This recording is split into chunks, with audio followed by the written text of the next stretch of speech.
So now, taking what we know about the profit and revenue equations, we are in a position where we can solve more complex word problems.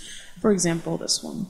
A manufacturer of small calculators knows that the number of calculators she can sell each week is related to the price of the calculators by the equation x is equal to 1300 minus 100p, where x is the number of calculators and p is the price per calculator.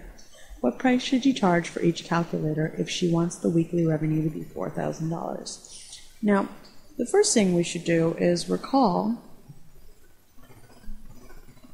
that the revenue equation is equal to the number of items sold times the price per item, or the $ price per item. So in this case,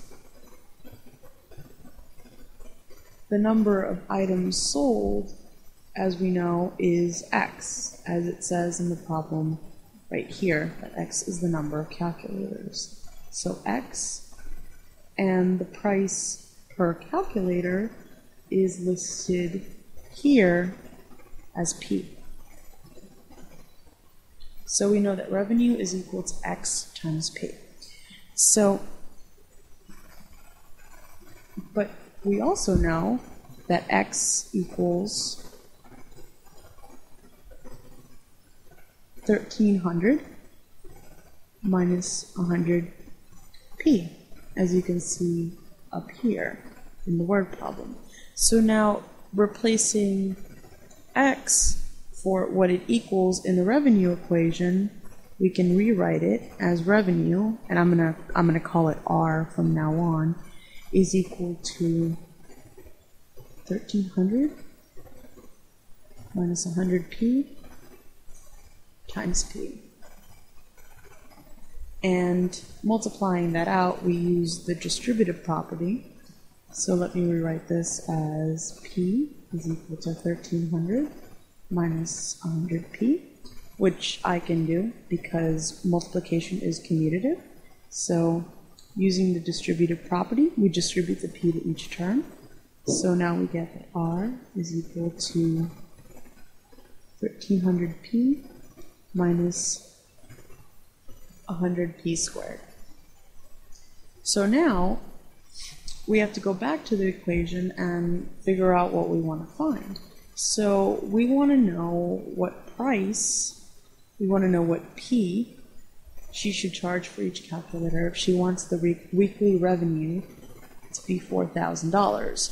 So in this case, we want to replace r with 4,000, and we want to be able to solve for p.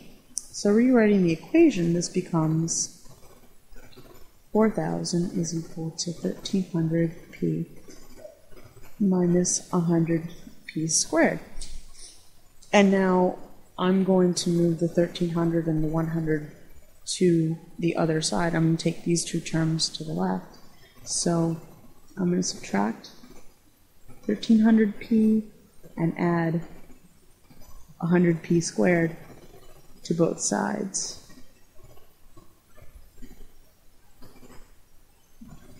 So we end up getting 100p squared minus 1,300p plus 4,000 is equal to 0, because once we subtracted the 1,300p, it canceled out, and once we added the 100p squared, it canceled out this term.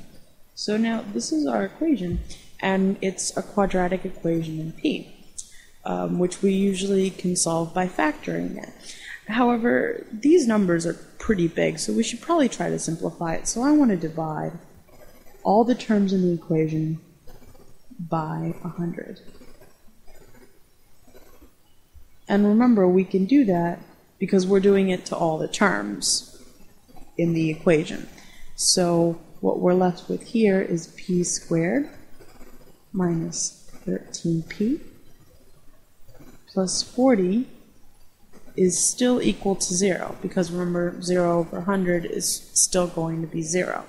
So now we have a bit of a more manageable trinomial that we can factor. So now we're looking for two numbers that when we multiply them give you positive 40, and when you add them give you negative 13.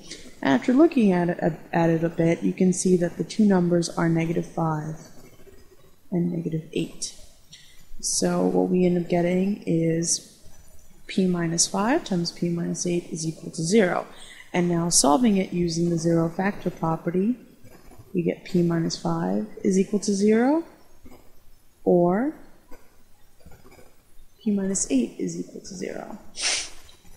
So solving this one individually, we get that p is equal to 5, or p is equal to 8.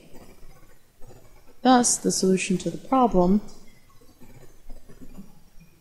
if she, the manufacturer, sells calculators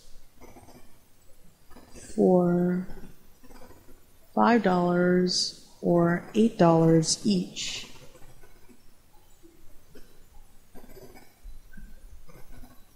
she will have a weekly revenue of $4,000.